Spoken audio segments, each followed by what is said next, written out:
আসসালামু আলাইকুম। আজকে আমি কুরবানির মাংস রান্না করব। এখানে 8 কেজি মাংস নিছি পাতিলে। লবণ দিব আমি 5 চামচ, চামচটা একটু বড়। হলুদ দিব আমি 6-7 চামচ।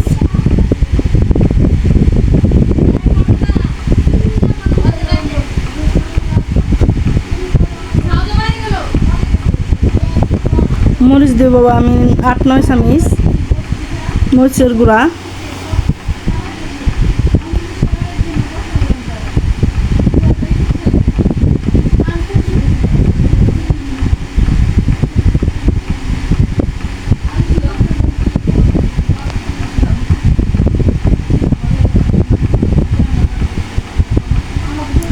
ধনিয়ার গুঁড়া দিব আমি 2 চামচ, চামচটা একটু বড়,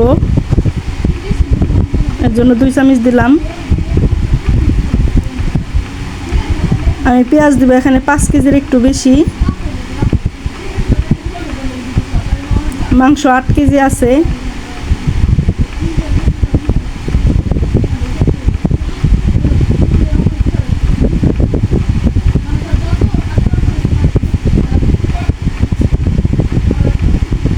তেল, সরিষার তেল,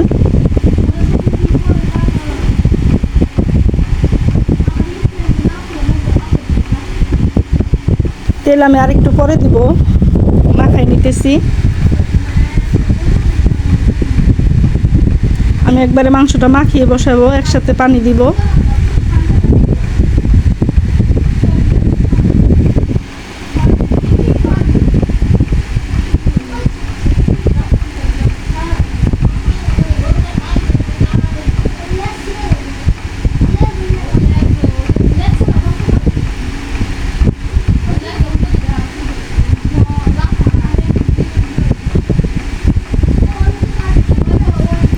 তেল আরেকটু দিব। মাংসতে তেল আমি কমিয়ে দিব, মাংসতে গরুর তেল আছে মাংসের, এর জন্য তেলটা একটু কমাই দিলাম।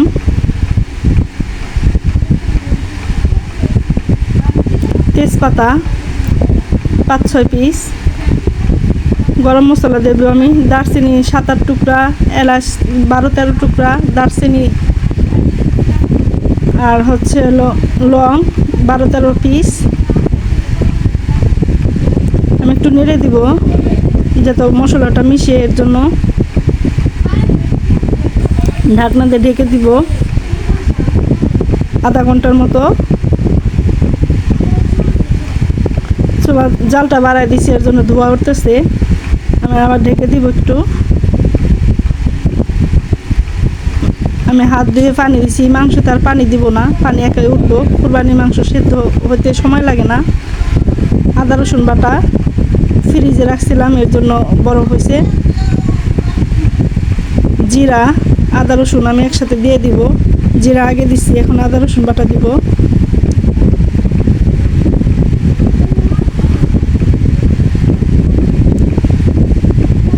চুলার জালটা বাড়ানোর জন্য ধোয়া উঠতেছে, মাংসটা দেখা যায় না। আমি কাঁচামরিচ দিব 12-13 পিস।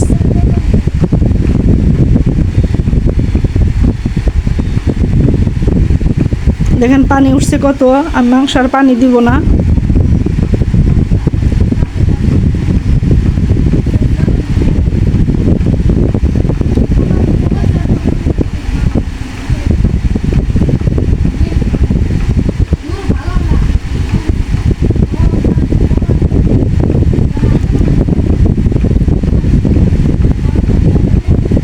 দেখেন তরকারির রংটা কত সুন্দর হয়েছে।